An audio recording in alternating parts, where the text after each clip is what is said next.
Well, good morning, everyone, and welcome. My name is Nathan Porter, and I'm a fellow of CreatureKind and a student at Duke Divinity School. Now, on behalf of Duke and CreatureKind, I'd like to welcome you to the first dialogue in our series, Christianity in an Age of Factory Farming. Today, we're honored to have joining us Professors Jeremy Begbie and Richard Bauckham, who will be discussing Christology and its implications for the Christian understanding of industrialized agriculture. Professor Begbie is the Thomas A. Langford Distinguished Professor of Theology at Duke Divinity School, the Director of Duke Initiatives in Theology and the Arts, and a senior member of Wolfson College at the University of Cambridge. He's the author or editor of 11 books, including Voicing Creation's Praise and Redeeming Transcendence, and is an accomplished musician and internationally recognized speaker. Professor Bauckham is Professor Emeritus at the University of St. Andrews and a Senior Scholar at Ridley Hall, University of Cambridge. He's the author or editor of over 40 books, and although he's most widely known as a New Testament scholar, Professor Bauckham has also published 2 volumes on animals and ecological readings of Scripture, entitled Living with Other Creatures and the Bible and Ecology. Today's conversation will be led by Professor Begbie, who will interview Professor Bauckham about his understanding of the relation between Christology and animals, and we'll have time afterwards for Q&A. Now, I'd ask that you hold your questions until the professors have finished their discussion, and then that you would enter them in the question and answer box in the in the question and answer box at the bottom of the Zoom window. I'm still getting used to this setup here. Now, please join me in giving a warm virtual welcome to Professor Begbie and Professor Bauckham. Professor Begbie, take it away. Thank you so much, Nathan, for that lovely, warm introduction.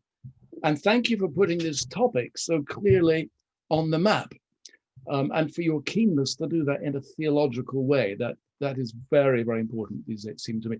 And I should say, greetings from Cambridge. Richard and I are both at Cambridge, although we're a couple of miles apart right at present. We are both members of the same Bible study group in our church, so we've come to know each other quite well. And of course, for many years, I've enjoyed Richard's extraordinary series of books on this and related topics.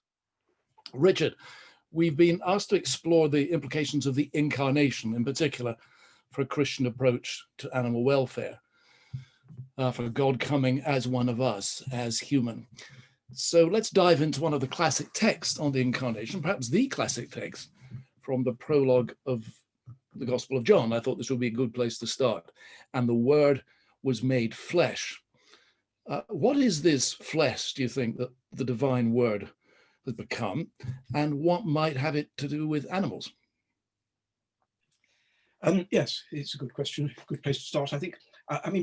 Actually, to start with, I think it's probably worth remembering that the Word, we've been told that it was through the Word that all things were created. So the Word who became flesh was God the Creator, the divine Son, the divine Word who became flesh. And flesh obviously, it means that Jesus became a fully human being, but it does place the emphasis, I think, on the bodiliness of human being, and perhaps on its mortality and weakness. But of course, flesh is not a word that the Bible applies only just to humans. It applies the word flesh to all animals. And so being flesh, for us, being flesh is, as it were, our solidarity with the rest of the animal creation. And Jesus in the incarnation enters that human solidarity with all the creatures that he has created, but he enters into a different relationship with them, not only as creator, but also as fellow creature, as we are. So this is the creator, no less, coming to identify not simply with humans, but with all creatures and all creatureliness. Is there any connotation of sinfulness in flesh in this text? I don't think so. It tends to have that nuance when Paul uses the word, but I think when John uses the word, it tends to have the aspect of weakness and mortality. Yeah. John opposes it to spirit, which is eternal life, whereas flesh only has mortal life. So it's a kind of, but of course what one can say again about Jesus is that he became a fellow creature with all of us in incarnation, and through bodily resurrection, he retains that solidarity with all creatures. So his fleshly humanity is not shed like a skin. It's actually taken into the very presence of God, exalted into the presence of God, which is another mark of its value, presumably, and God's valuing of all created things. The text goes on wonderfully to speak of full of grace and truth. I seem to remember that somebody was saying that one of the things this indicates is that here we are dealing with the very character of God. And say more about that in relation to attitudes to creation and animals in particular. Well, I think that phrase, full of grace and truth, is an echo of that famous in the Old Testament characterization of God. God revealed himself to Moses as merciful and gracious, slow to anger, full of grace, full of loving kindness, abounding in loving kindness and faithfulness. So I think John is saying that the character of God is embodied in Jesus' human life, which of course means it can also be embodied in our human lives, embodied perfectly in Jesus' human life, imperfectly in us, but embodied all the same. And I think one of the things that does is really important is to take us back to the Old Testament. We cannot really understand the incarnation without thinking about the God of the Old Testament, which is where John's Gospel starts, as it were, and thinking about what does the character of God, what does God being abounding in steadfast love, merciful, gracious, what does that mean for God's relationship to the world? And when you first come across that in the Old Testament, it sounds a bit like it's God's relationship to Israel, but it's very clear as the Old Testament moves on that the Old Testament writers saw that if God was like that in relation to Israel, he can't be like that only in relation to Israel. It becomes how God is in relation to all his creatures, and not just humans, but all creatures. I think in the wonderful Psalm 145, which is about the character of God and the kingdom of God, it says that God is good to all and has compassion on all that he has made, all creatures. And if you doubted that means all animals, he goes on later in the psalm to speak of humans and animals. And of course, you get it several times in the Old Testament, the image of God caring for the animal creation, providing the birds with their food, which Jesus takes up that phrase, of course. So I think there we can relate Jesus Christ in the incarnation to the God who cares, lovingly cares for his whole creation. We must explore that later, the care and compassion duo, definitely. A great deal depends, it strikes me, on the debate around animals, and particularly from a Christian point of view, on how we conceive human uniqueness, and particularly how we understand specifically the intended relationship between humans and the rest of the animal kingdom. And so I wonder we might just sort of scan a little bit more widely how you understand humans, small topic, humans' place in the created order as a whole, and how we might wrestle free from certain oppressive or very exploitative models of humanity's place in the scheme of things. We can't avoid the phrase image of God. Tell us the truth about the image of God, Richard. That takes us, I think, back to what I just said about human life. The character of God can be embodied in human life. We can be like God.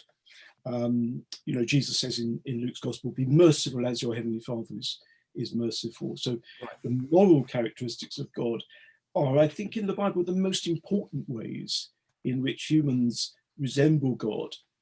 And that does take us back, of course, to Genesis 1, where we're told that humans are made in the image of God.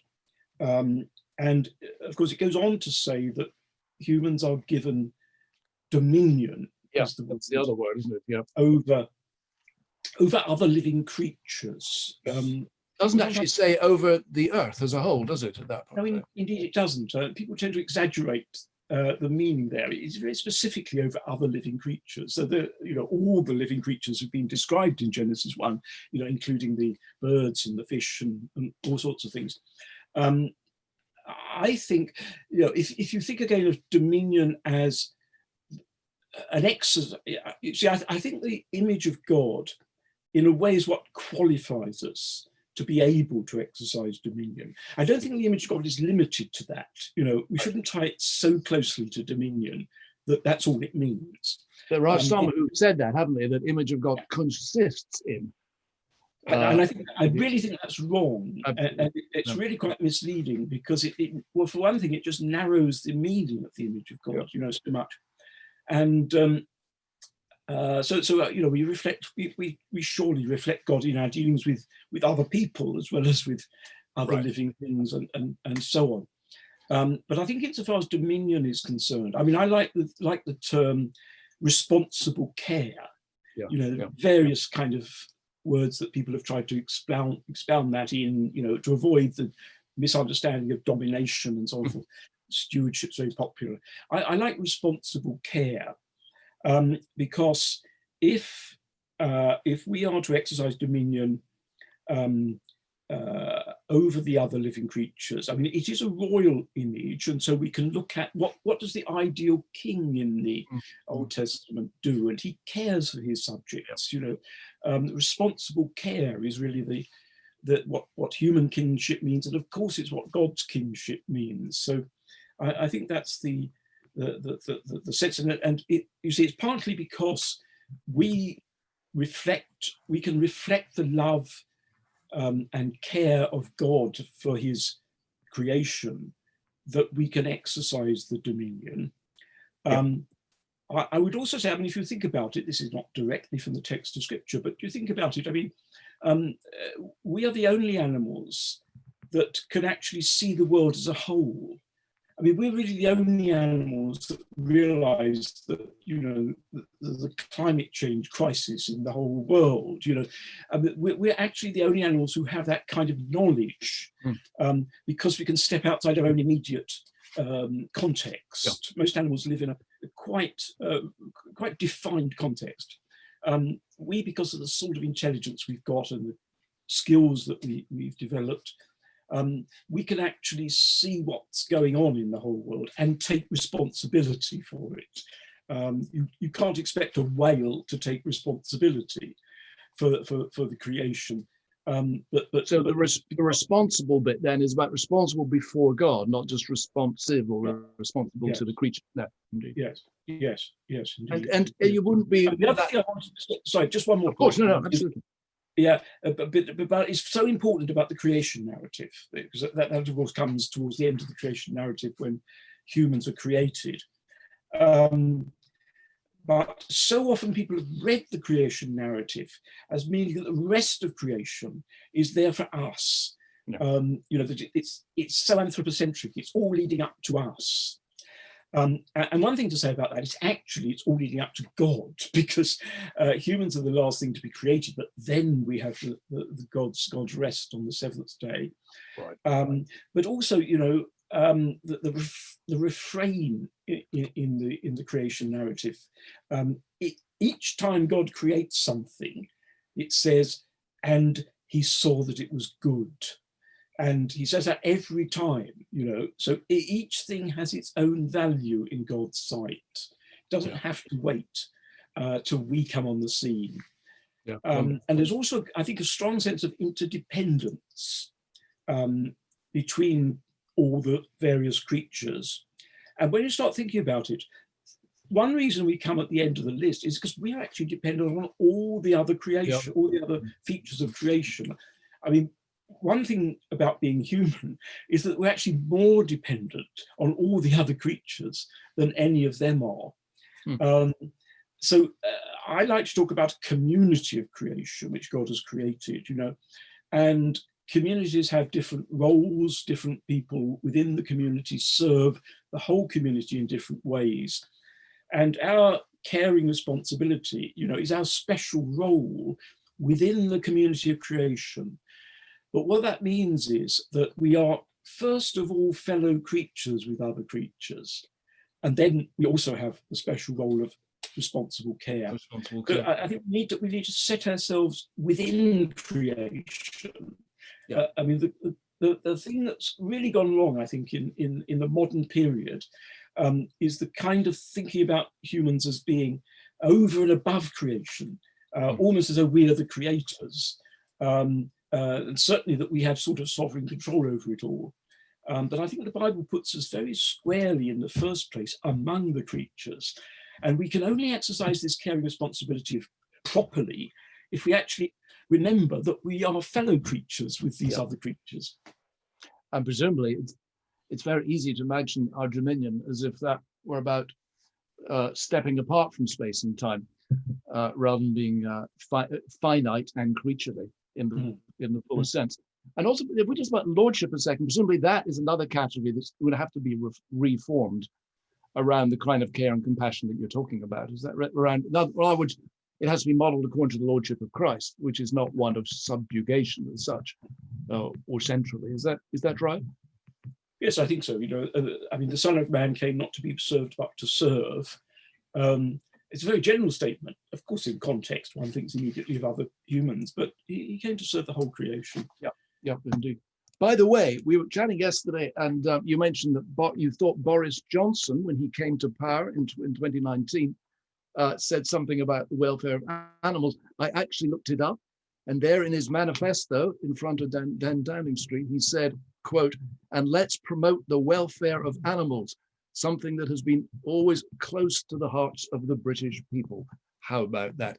It's good to feel British, but maybe Biden will say something similar when he takes the reins in January. Maybe worth just noting that the reason I brought that up was because, I mean, Boris rather tends to have big ideas and never carries them through.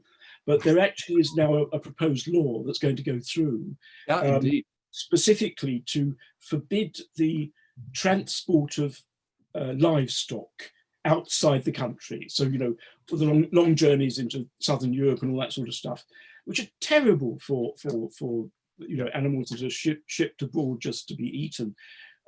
Very cool. So that's actually going to take effect, which it's something a bit vaguer about. They hope to change the regulations about transport of animals within this country. So that sort of people don't always stick to their manifestos, but it does look like that one is going to get some. Yeah, that's great. In the Gospels, as far as Jesus is concerned, is there evidence that he would have shared this attitude of, as you put it, care and compassion for animals? Well, the one, I mean, of course, animals are not mentioned very much in the Gospels. I do like Mark's version of the temptation of Jesus, right at the beginning of Jesus' ministry, before he sets out on his ministry.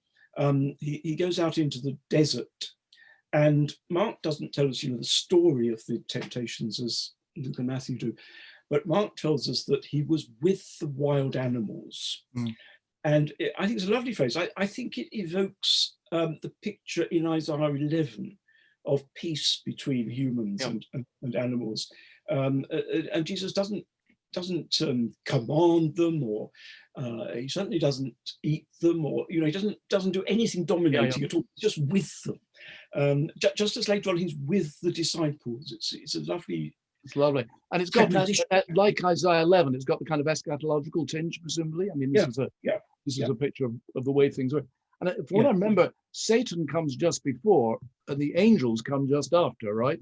And the wild animals are in the middle. Yeah, it's extraordinary. So I think Jesus, as the Messiah, is sorting out, to begin with, his relationships to the non-human creation. Yeah, and that includes the devil, who he resists, and it includes the angels who minister to him. And the angels are friends, the devil is enemy. The animals are in between. You can make them an enemy, but you can also make them friends. And I think that's what Jesus does. That's terrific. Do you think the image of shepherd has anything to tell us about animals, or is that just going to read too much into things? Well, I mean, it was a favorite image. It was a favorite image of kings in the ancient world. And of course, it's applied to God in famous passages in the Old Testament, especially Psalm 23 that everyone knows, and Jesus takes it up in a couple of parables about the good shepherd. And it's quite clear that the reason you could, as it were, compare God or Jesus with a good shepherd is because a good shepherd's job was to be caring for his animals. And there were also denunciations of the bad shepherds who neglect their animals. The wicked rulers of Israel, the bad shepherd, but the good shepherd, which makes it possible to make that comparison with God, is someone who's, and you could actually read Psalm 23, or a good chunk of Psalm 23. Obviously, we read it as we're meant to, as about the relationship of God, God's taking care of us. You could, as it were, translate it back. And what does it mean about the shepherd taking care of his sheep? And it's one of those places in the Old Testament where, again in the New, where you get in John 10, where Jesus tells the parable of the good shepherd, he says that the shepherd calls all his sheep by name. Yes, it's wonderful. I think it's rather extraordinary. When I see sheep, I can't really tell one from another. But a shepherd, because shepherds in the ancient world lived with their sheep so intensively, they probably did give them names. Yeah, but it shows a sense of care and concern, and treating. I don't know about modern sheep. I worked on a dairy farm once, and a herd of 120 cattle, and the farmer, he knew the name. He had a name for every single one, and knew its moods and what it liked, didn't like, and all this, read extremely well.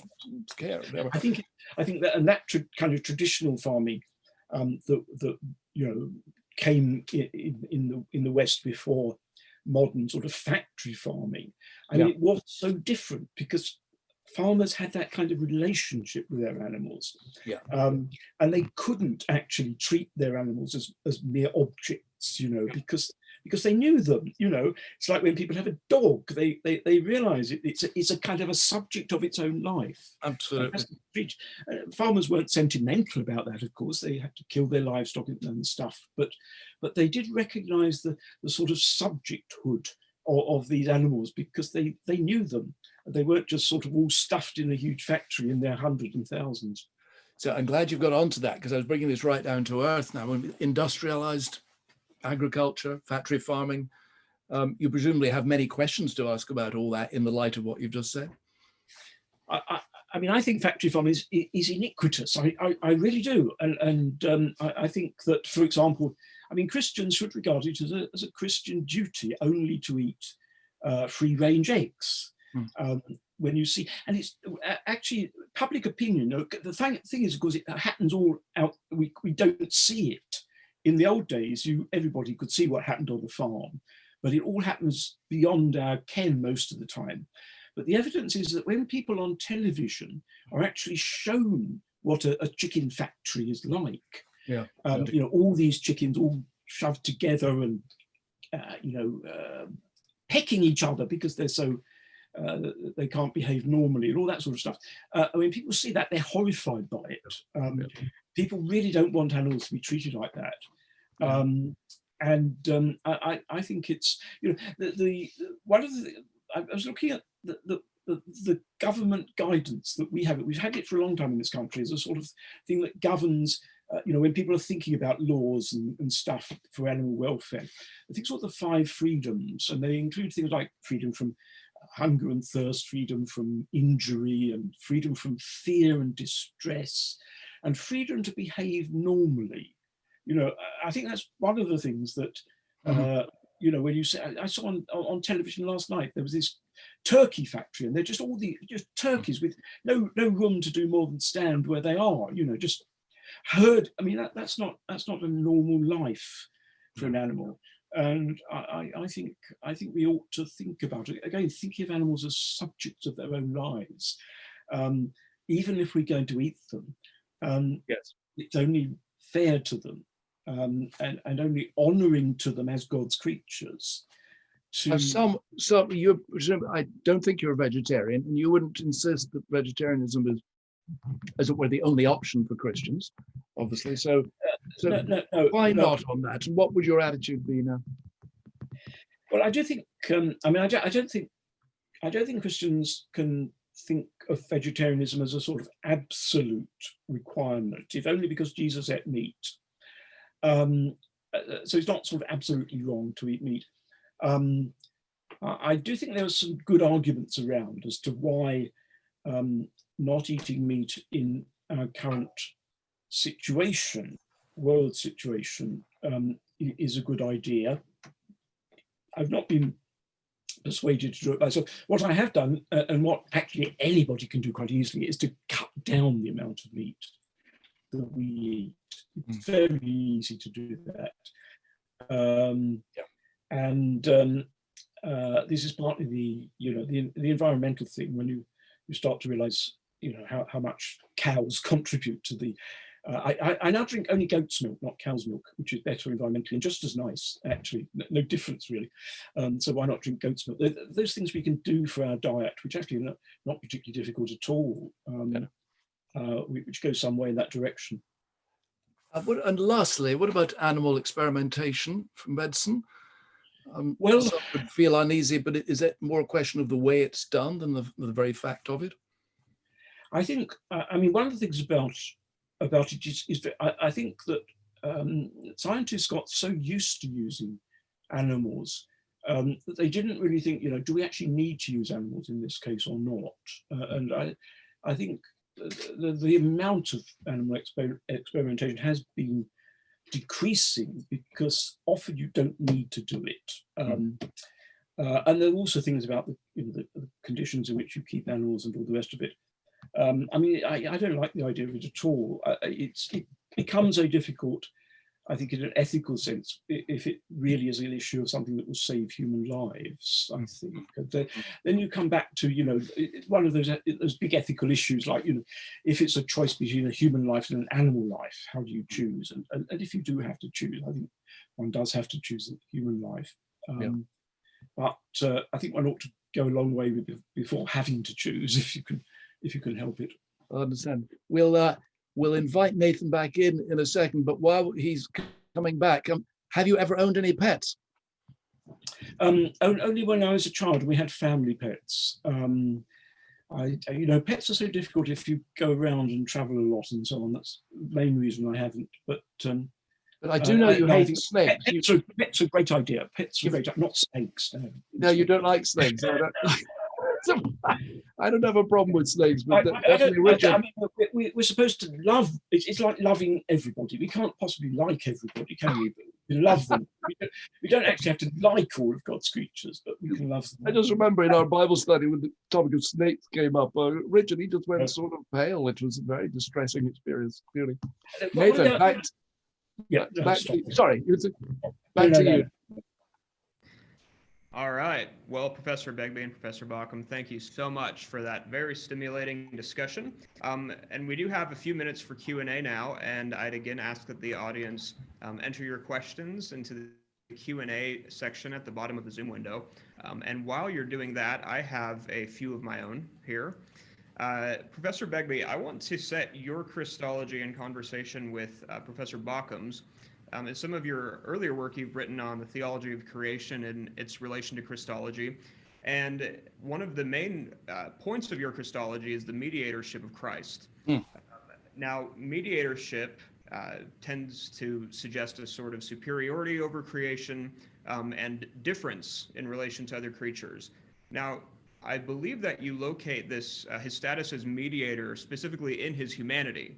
And so I wonder if this implies that human beings have a sort of status above other animals, and in what sense that should be taken, and especially whether it leads to problematic ethical implications. Yeah, well, very large issues there. Yes, I do believe in the mediatorship of the risen human Lord, because we can't, as it were, cut the humanity out of the risen Christ, but only speak about the lordship of the Son of God. And that does indeed imply a particular status for humans over animals. I don't think we can get away from that. But that's a very different thing from denigrating animals or suggesting that they are only there for humans and not in their own right as able to glorify God through Christ. So I mean, that's, as it were, that's the big picture. So that could indeed, as you rightly say, that could give a very twisted idea of lordship if you weren't careful. But I'm picking what Richard's saying. If Christ is the one who's identified, yes, with human creatures, of course he's risen as human, but in that flesh is, so to speak, representatively the flesh of all creatures, then it looks a very different kind of picture. It does. Yeah, that's very helpful. And while we're talking about your views in particular, could you say a little bit about the relation of the arts to the theology of creation and specifically to animals? This is a very large topic, and maybe it would take us too far afield, but if you have any shorter comments on that. Well, the kind of models I've often used of the art would be a slight variation on Richard's. I'm okay with the language of priesthood and so forth. I can see the great danger of that, as everything seems to be funneled through humans. But I do want to say that what the arts are doing at their very best is we're taking pieces of creation, patterns, relations, physical things or whatever, and forming them in a way that praises God and gives glory to God. And indeed the arts bring new kinds of order, as well as even perhaps redeem disorder. And in that, they are mirroring, certainly, and perhaps even participating at their best in what Christ has done and is doing. That will be my kind of model on that. Now, how that relates specifically to non-human animals, I'd need to work pretty hard on that. I've not done much work on that, honestly. And I probably ought to. That's a bit of a gap. I take the challenge. Okay. Yeah, well, look forward to seeing what you do with that. Professor Bauckham, could you say a little bit about sacrifice in the Old Testament in particular? I mean, it looks as though there are, when we see factory farming and the statistics today, there's just vast numbers, but then there also seems to be, it's not really comparable to what we see today, but nonetheless, very large numbers of animals killed for no other reason than sacrifice. Do you have a reading of this that can help us through it? Yes, and I think we do have to sort of face up to that because we tend to think of the temple as rather like a big church with lovely music and stuff, but the temple was actually full of blood and animal noise and being slaughtered and all sorts of things. It was, in some ways, part of the temple was a bit more like an abattoir. One of the things you always have to say about these elements in the law of Moses is that everybody in the ancient world sacrificed to their gods. It was the accepted form of worship, and it's rather like slavery. I think what God does in the law of Moses is to take these common institutions and to mould them in a certain way, so that slavery, it's not really very much like slavery once the law of Moses has dealt with it. Sacrifice. One way of looking at it in a way is that it's actually an honouring of the animals, that they are fit to be given to the praise of God. And so it's not actually, it's certainly not denigrating animals, it's actually elevating them in value. But of course, it was always meant to be temporary, pending the coming of Christ. Yes, that's very helpful. Now, I have a question here from Professor Daniel Stulock. He is here, and let's see here. I'm just going to read the question. It's a bit long, so stick with me.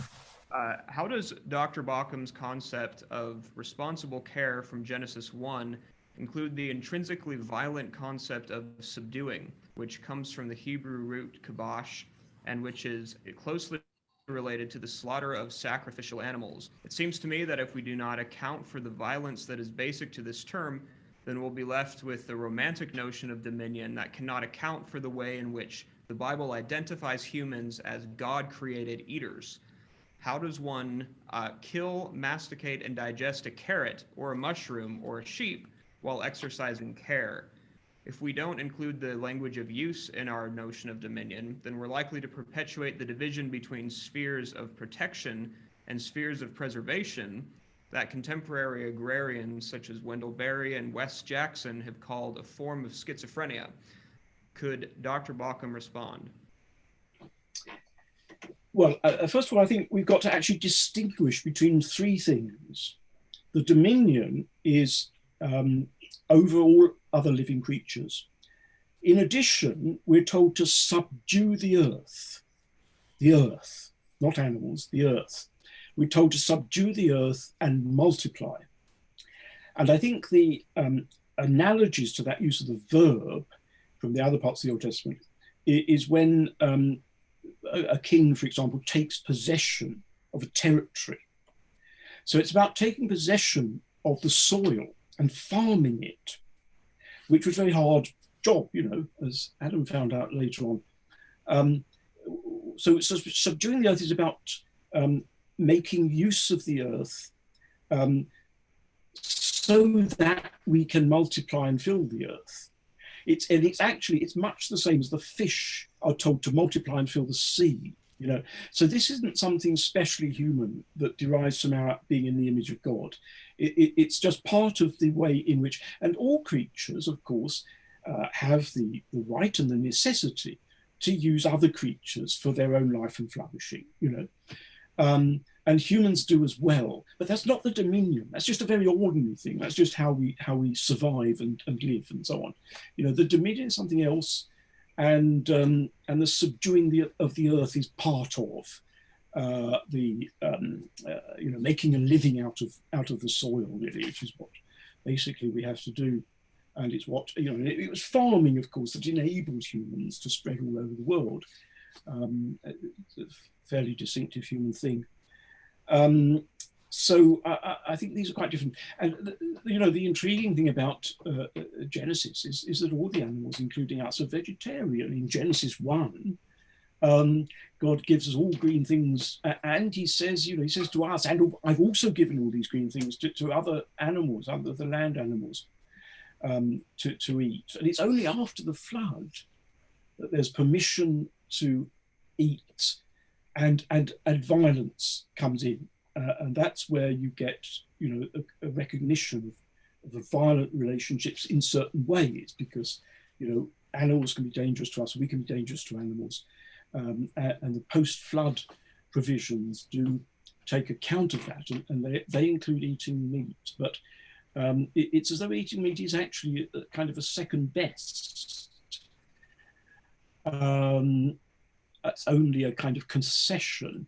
And the other interesting thing I think is really interesting is the rules to Israel that they must not eat the blood. They must always drain the blood out of meat before they eat it. And the blood kind of symbolizes the life, the God-given life of that creature. So not eating the blood is kind of a way of respecting that life. It's not just anything, it means something to take life, even if it's an animal. There's life there to be respected. I think that's what I'd say. Yeah. You mentioned that eating meat was sort of a second best in terms of Genesis. Now, if Jesus is risen from the dead and the new age has, in some sense, already been inaugurated and Christians are called to leave the old order of things behind and to live into the new reality inaugurated by Jesus. Now, does this provide any further reason for giving up meat and animal products in general? Well, Jesus, after the resurrection, does eat fish, if you remember. And I think the resurrection stories, of course, are necessarily about the risen Jesus participating in our world as it is now. So it's not a picture of the paradise to come when the whole creation is renewed. But I think Isaiah 11, of the animals living, and what you have to recognise about Isaiah 11 is that as things stand, it's biologically impossible. In other words, a lion simply cannot be vegetarian. It's made. And a lion that was vegetarian would actually be a different species because it's so intrinsic to how a lion is made. Bears are a bit different. They could be vegetarian actually, so it's a kind of an ideal. But I think it does point towards the idea of it is to point towards the new creation of peace among all of God's creatures. And we can't envisage that. I mean, we don't know how literally lions and lambs will lie down together. What does that mean? What will that translate into in the new creation? But it gives us a vision, which I think is looking back to Eden and the beginning of things, as I was taking that picture and throwing it into the future as what we can hope for. And it's symbolic, but that doesn't mean it doesn't say anything important. True, yeah. We have a question here from Sydney Williams. What are your thoughts on zoos, and especially those that are not merely for rehabilitation?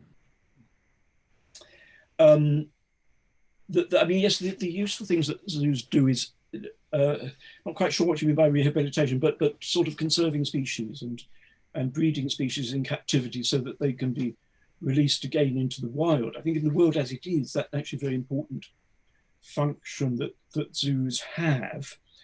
I think a lot, I mean, I don't know, I haven't visited huge numbers of zoos. I think zoos are catching on to the need to, I mean, to take that phrase again from the 5 freedoms I use, animals should be able to behave normally. I mean, that's about domestic animals, but, wild animals must, to justify keeping them in captivity, they must be given, those awful cages that they used to keep lions and tigers in, where they just prowl up and down, and it actually does their minds in. I mean, the captive animals like that. But can I come in there? What do you see as the good of a zoo, of a zoological garden? Well, I mean, the good that it used to do, of course, was just to familiarize people with all these animals that they would never otherwise see. And I think that was good if the animals are treated well. I mean, of course, that's so much less necessary now because we have, people like David Attenborough. We have just wonderful, and actually we can learn far more about animals by seeing them in their wild state on film than we can in zoos. So, I mean, there is the thing, children, children are allowed to handle snakes, in zoos. horrible. But I mean, they're allowed to feed animals and so on. I mean, for children, it's a kind of familiarizing them with wild animals, not just domestic ones. I mean, I think a sort of scaled down zoo that was clear about its purpose, conservation, and perhaps ways in which a zoo might, help us to relate to animals better, and do something that films and so on, documentaries can't do. But I haven't thought that through very, very well. I think that's sort of direction in which one ought to think. Yeah. Okay, we have one from Alice Grant.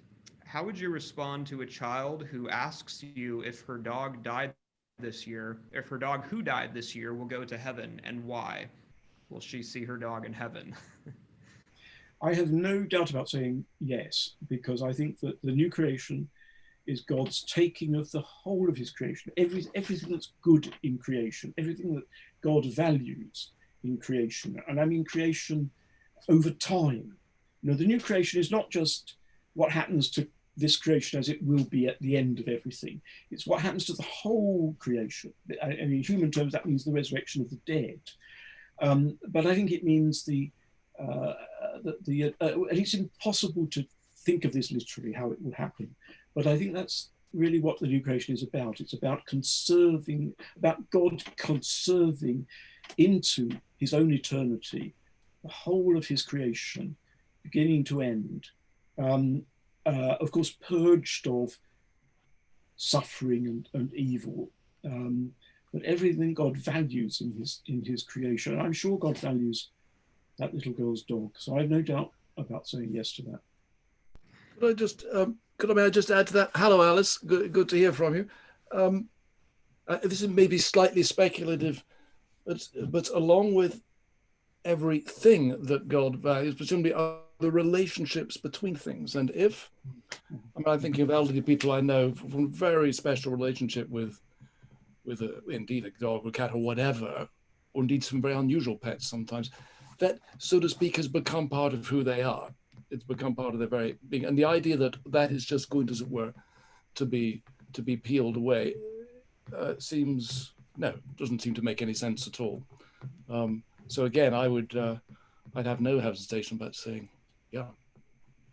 Now, one of the rationales for resurrection in the Old Testament in the first place is partly that it's God's answering to suffering and death. All of the suffering and death can in part be understood because God is going to make everything new and resurrect human beings. Now, if that's part of the rationale for resurrection, then presumably you could apply this to animals as well. It's hard to see why God would see human suffering as reason for resurrection and not the suffering that's as great and on a far greater scale in most cases, in the case of animals. How would you respond to that, Professor Bauckham or Professor Begbie? Do you want to turn, Jeremy? No, I'm just going to, you carry on, Richard. You're doing great. I just need a few minutes to think on it. Right. Yes, I mean, there is, I think it's true to say that there's something, it depends on the degree of consciousness, I guess, the extent to which, being freed from suffering will kind of make a difference consciously to a creature. So maybe one shouldn't put it all on the same level of theodicy. But I mean, it's certainly true that, one of the biggest problems of the problem of suffering is, a lot of human suffering, we're responsible for ourselves, and of course there's natural disasters and stuff. But the animal world is just rife with suffering, and it seems to be kind of part and parcel of much animal life. And it's that suffering within the animal world that we do feel, if we think about it, that God ought to do something about that. Yes. Yeah. That was, of course, one of the things that worried Darwin most of all. Mm-hmm. He had, I gather, it was quite a fixation on a particular, was it a wasp or something, but the way they treated each other was just horrendous. And he thought of this. Yeah. Sorry, he thought of the scale on which this was happening. Something we must come to terms with in some way. Sorry, you were saying? And I think we must be careful not to anthropomorphize too much. So, insects do horrible things to each other, but insects don't feel pain. Insects don't feel pain. So, we do have to remember those kind of things. And in a way that the horribleness of things insects do is a kind of a more aesthetic reaction on our part, I think, than I think he took it. I think he was taking it as symbolic of something much wider. Yeah, indeed, and there is something wider. I agree. Yeah. Amy Peterson asks whether other non-animal created beings are able to step outside of their limited context to see the reality of environmental degradation that we've created. She asked specifically about the implications of recent research about the ways that trees communicate with each other through roots, fungi, and other methods. Mm-hmm. Yeah, it's just incredibly interesting, isn't it, about trees? I love trees. And one of the things that seems to me to happen, the more we know about other creatures, the more remarkable they are, and the more things that we used to think were purely human actually have analogies of some kind in other creatures. So as you say, that trees communicate, and they kind of look out for each other. They warn each other when something's coming, like some nasty disease or something.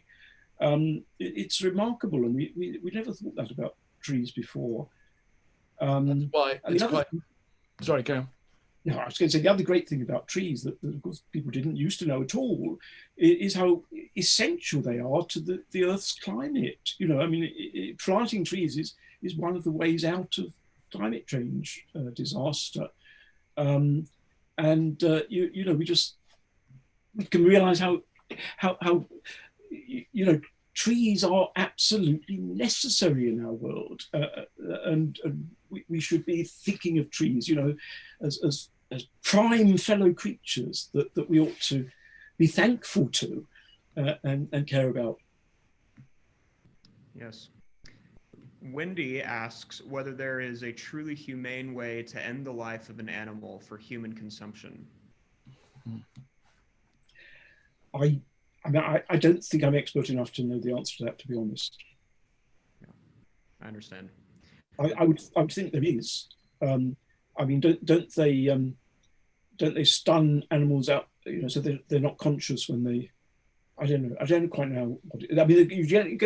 It comes into the news, doesn't it, when there's sort of controversy about Jewish and Muslim killing of animals. How do you kill the animal in the right kosher sort of way? But I gather that what Jews now do is to stun the animal, so that when you cut the throat, the animal is no longer conscious. Yes. But as a general question, I don't really think I can talk about it.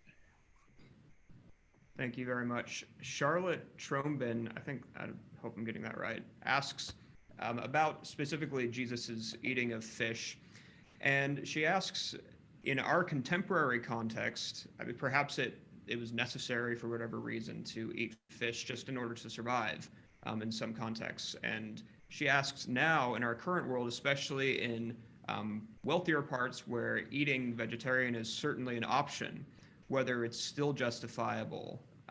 So I guess you could reframe it as, I mean, especially for Christians, to the extent that we are able to live into this reality that Jesus has inaugurated, in which death is not the defining factor in Christian ethics, to the extent that it's possible, is that something that Christians are or should think seriously about?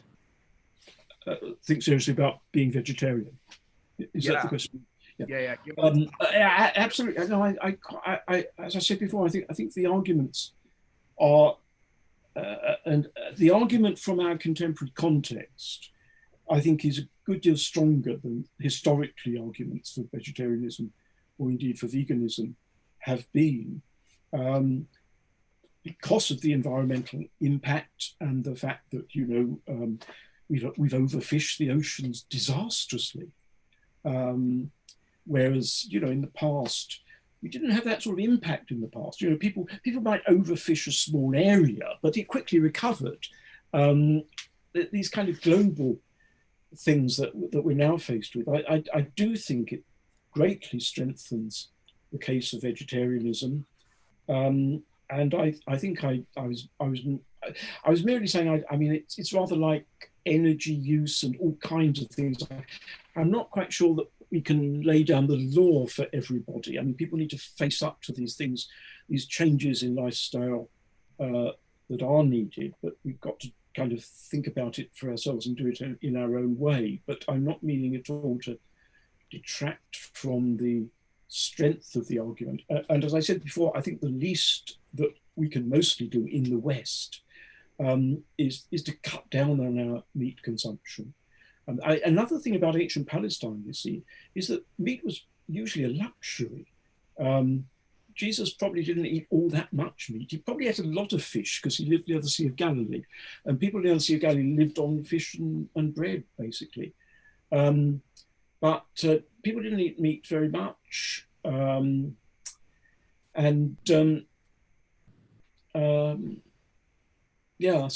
mean, it's the modern West. Just because we're affluent, we've become greedy about meat, I think. I think the thing that's taken me closest to vegetarian, I've never been a vegetarian, but closest to it is suggested by the question there, in that, at least in my case, it's when I've seen the amount of meat that is consumed and thrown away. And those quantities are simply astronomical. And way beyond any kind of necessity for survival or anything else. Now, particularly, dare I say, in the US and UK and Europe more widely. And that really does need addressing, it seems to me. So that's a very strong argument for vegetarianism. Yeah, certainly. We have a question here. Do you have time for a couple more questions? Of course. Okay. We have one from Sarah Bonner, and oops, the lights just turned off, but I'll get those in a second. She's wondering about what we can learn, especially from the views of Indigenous peoples, and how those can inform Christian approaches to animal ethics.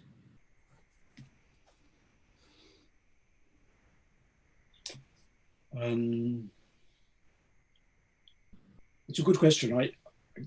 I don't think I've really got much to say, except that, of course, Indigenous people did and do tend to live in a sustainable way.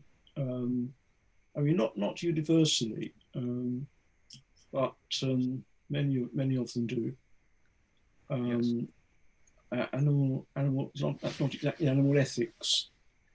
I never know. Is it true that Native Americans used to apologize to animals before they ate them, apologize to the meat before eating them?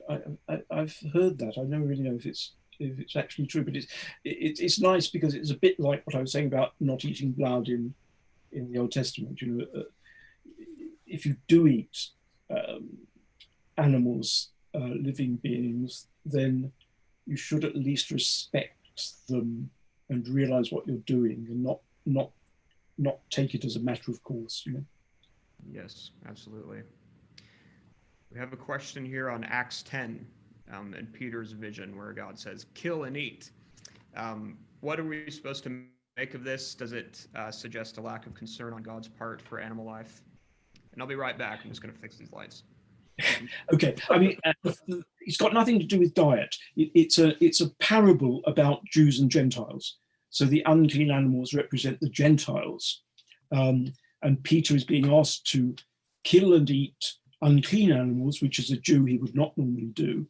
But he's not literally being he's not literally being given a lesson that all animals are clean. He's being told that it's okay. Because one of the things in the Mosaic Law again was the division between clean and unclean animals was to teach Jews about the division between the people of God and the idolatrous pagans. But Peter is being taught that he doesn't need that distinction anymore, and he can go and visit Cornelius without any problem. So it's nothing about diet, actually. I think people often misunderstand that story. It's nothing to do with diet or killing or anything really. It's a parable. That's very helpful. You look exactly the same, Nathan. We can see you very well. Don't worry about it. Okay, yeah, the lights are not coming back on, but I'm glad you can see. You're fine. It's fine. We do have a question also about evolution.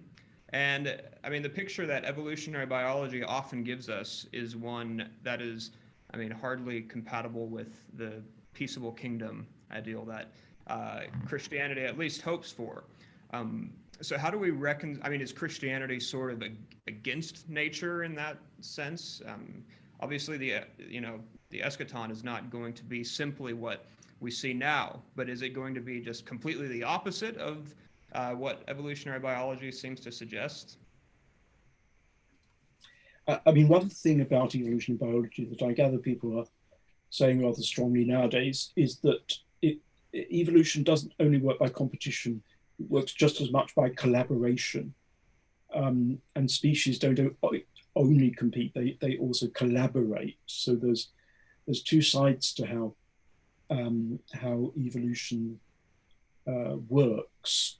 Yeah, I was going just on that very thing. Sarah Coakley's Gifford lectures addressed this very question. She's worked closely with, I believe, is a biologist or evolutionist in Harvard,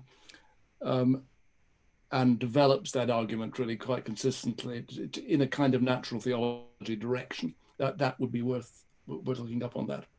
Yes. Sorry, Richard. I mean, the other thing is just in terms of kind of eschatology, that the point of eschatology, sometimes we think the point of eschatology is just for God to repair what's gone wrong. But it's actually just as much for God to perfect a world that is not yet perfect. So there's redemption, and there's also fulfillment. And the obvious example of that, of course, is that death will be abolished. And death is kind of natural in this world, but it's also kind of regrettable. So we can think of those things, I think, as kind of on the creation on its way to being something better. Now, Nathan, in the patristic material, you must have found a lot on that, presumably. Yes. Oh, there is a fair bit on the. I mean, on animals, it's actually quite interesting because most people would expect that the patristic writers would be sort of the last place to look for resources and helping with animals. But there are actually a vast number of patristic authors who were vegetarians themselves. And of course, they were vegetarians for ascetical reasons. But nonetheless, it's an interesting question whether their asceticism can sort of be resourced for contemporary theology in precisely this direction, because so many arguments for animal welfare are problematic in various ways, especially when they are utilitarian or going down a Kantian route. So anyway, yes, patristic resources are definitely interesting. I do have one final question, if we have time for that. It's a narrative that some people have been troubled by, which is the incident in which when Jesus casts the herd, or the demon into the herd of pigs, runs them off a cliff into the lake. What do we make of that? Does he value pigs less than demons? Good question. I think he values pigs less than humans, which doesn't mean he doesn't value pigs. But I see it as a thing about the lesser evil, because and remember, the demons asked to go into the pigs, so he's allowing them to do what they're wanting to do. But what do demons do if they don't go into pigs? They go to some other human, or they come back. There's a story in the Bible, in the New Testament, isn't there, about demons when they've been cast out, and then they get 7 other demons worse than themselves, and they come back and possess the original person. So it's, as it were, sending the demons somewhere that's not as bad as destroying human life. Yes, certainly. Well, Professor Begbie and Professor Bauckham, we are so grateful for your time, and you've taken a lot more than we had originally discussed, which we are just so grateful for. And we want to, again, express the gratitude of Duke and CreatureKind to both of you. And for the audience, I hope that, or I want to invite you also to attend future sessions in this series, which will include upcoming conversations between Ellen Davis and Sam Wells, and another between David Goatley and Peter Cazzarella. And professors, thank you again for your time. And to everyone in the audience, thank you very much for taking some time out of your day to participate in this event. Have a wonderful day.